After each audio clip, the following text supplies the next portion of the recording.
नमस्कार बंधुरा अनेक दिन पर ज्यांत ज्यांत खाले थोड़ा चिंगड़ी माछ चिंगड़ी माछेर आमी झाल बानाबो देखतेई पाच्छेन खूब टेस्टी हय और एगुलो आमी सुमोगुलो केटे नेब।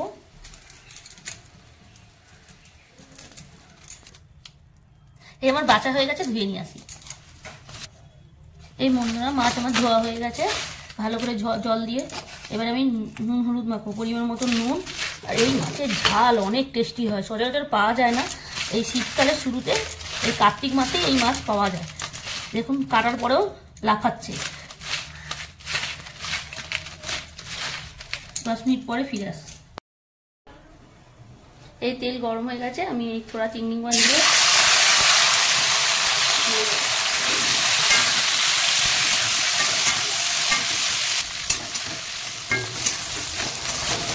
এই দেখতে পাচ্ছেন খালের পোড়া চিংড়ি মাছগুলো ভাজতে পুরো লাল হয়ে গেছে পুরো বাগদা চিংড়ির মতন। এইটা ঝাল যা টেস্টি হবে না একতলা ভাত খেতে ফুটেছে। চিংড়ি মাছগুলো ভাজা হয়ে গেছে বেশি ভাজবো না অল্প ভেজে নেব।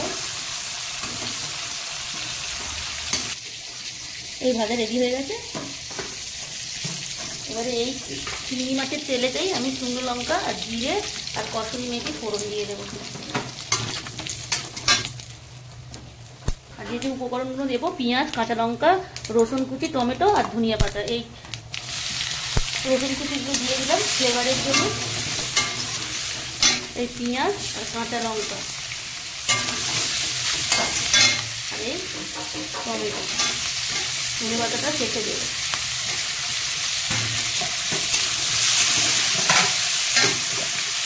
এই পরিমাণ মতন নুন দেবো পরিমাণ মতন হলুদ একটু ভাজা ভাজা করে তারপর দিয়ে মশলা দেবো।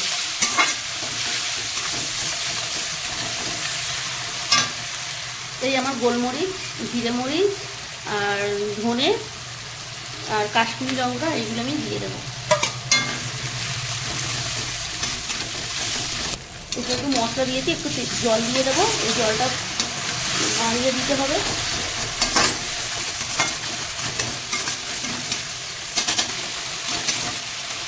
এই আমার মশলা থেকে তেল ছেড়ে গেছে বন্ধুরা আমি এবারে ফাইনালি জল দিয়ে দেবো।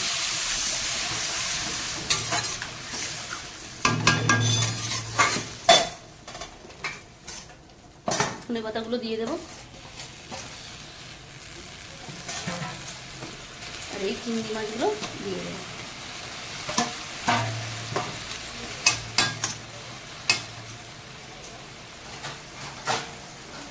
ঢাকনা দিয়ে দেবো 10 মিনিট পর ফিরে আসছি।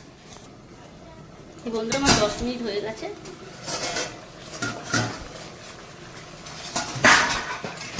দেখতে পাচ্ছেন চিংড়ি মাছগুলো কালারটা খুব সুন্দর হয়ে গেছে। একটুখানি আমি গোলমরিচ দিয়ে দেবো ধনে দিয়ে দেবো উপরের ধনের ফ্লেভারটা খুব ভালো লাগে ধনে আর দিয়ে দেবো।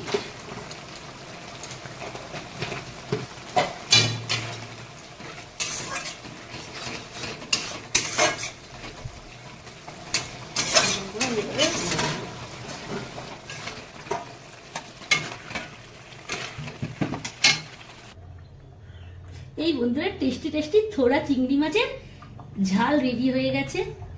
এইভাবে বানাবেন এর স্বাদ অসাধারণ।